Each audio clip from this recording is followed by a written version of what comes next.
पंजाब और हरियाणा हाईकोर्ट ने जेल में बंद गैंगस्टर लॉरेंस बिश्नोई के सार्वजनिक रूप से प्रसारित इंटरव्यू के बाद राज्य में बढ़ती आपराधिक गतिविधियों, खासकर रंगदारी और धमकी भरे कॉल्स में आई वृद्धि को लेकर गंभीर चिंता जताई है।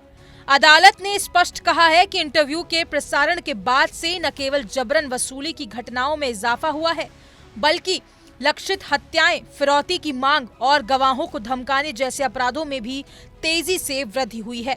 इस पर सख्त रुख अपनाते हुए न्यायमूर्ति अनुपिंदर सिंह ग्रेवाल और न्यायमूर्ति दीपक मनचंदा की खंडपीठ ने पंजाब के पुलिस महानिदेशक को निर्देश दिया है कि वो इन अपराधों की रोकथाम के लिए उठाए गए कदमों और दर्ज मामलों का पूर्ण ब्यौरा हलफनामे के रूप में पेश करें।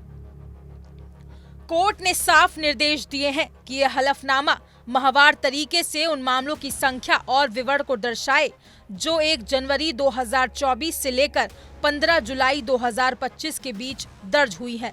इन मामलों में विशेष तौर पर जबरन वसूली, धमकी भरे फोन कॉल्स, फिरौती की मांग, लक्षित हत्याएं, गवाहों को डराने और अपहरण से संबंधित घटनाएं शामिल होंगी।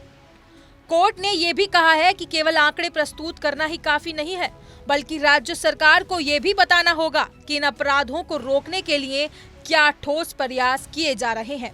ये मामला उस समय सामने आया जब कोर्ट जेलों में मोबाइल फोन के दुरुपयोग को लेकर स्वतः संज्ञान लेकर सुनवाई कर रही थी।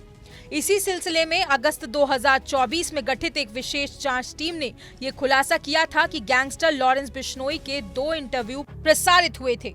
पहला इंटरव्यू पंजाब के खरड़ में स्थित क्राइम इन्वेस्टिगेशन एजेंसी के परिसर में हुआ था और दूसरा जयपुर की जेल में रिकॉर्ड किया गया था। इन दोनों इंटरव्यूज में बिश्नोई ने खुलेआम अपराध और अपराधियों की छवि को महिमा मंडित किया, जिसे कोर्ट ने बेहद गंभीर माना है। हाई कोर्ट का कहना है कि यह मानना कठिन होगा कि इतने हाई प्रोफाइल कैदी का इंटरव्यू वरिष्ठ अधिकारियों की जानकारी या सहमति के बिना संभव हो सका हो।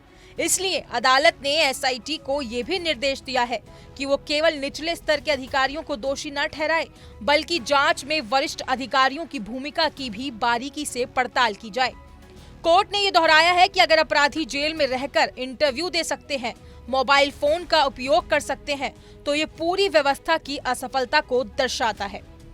कोर्ट ने इससे पहले भी मार्च 2023 से दिसंबर 2023 तक के समयकाल में पंजाब राज्य में दर्ज हुए किडनैपिंग, फिरौती की मांग और गवाहों को धमकाने से संबंधित मामलों का विस्तृत ब्यौरा मांगा था, विशेषकर उस अवधि में जब लॉरेंस बिश्नोई का इंटरव्यू प्रसारित हुआ था और अदालत ने उसे वेबसाइटों और चैनलों से हटाने के निर्देश दिए थे।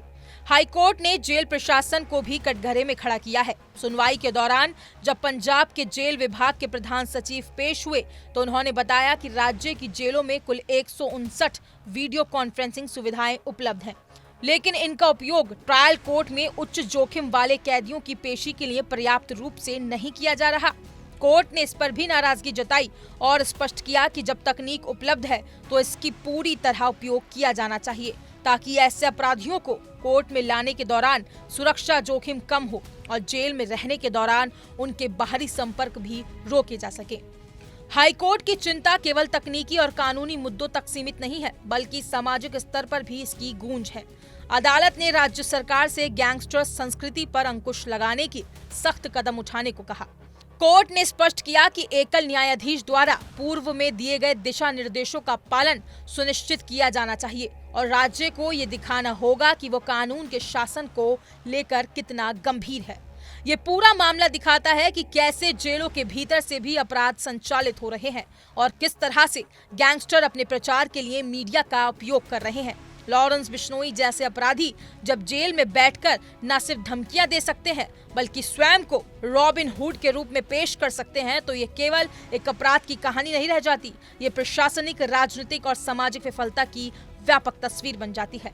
हाईकोर्ट के ताजा निर्देश केवल एक मामले तक सीमित नहीं, बल्कि ये पूरे प्रशासनिक तंत्र के लिए एक स्पष्ट संदेश है कि अब समय आ गया है कि जब कानून व्यवस्था को मजबूत करने के लिए जिम्मेदारी तय की जाए और गैंगस्टर संस्कृति पर निर्णायक चोट की जाए। फिलहाल इस खबर में इतना ही। अपनी राय कमेंट सेक्शन में जरूर बताएं और ऐसी ही तमाम हर बड़ी अपडेट के लिए इंडिया डेली को सब्सक्राइब करना ना भूलें।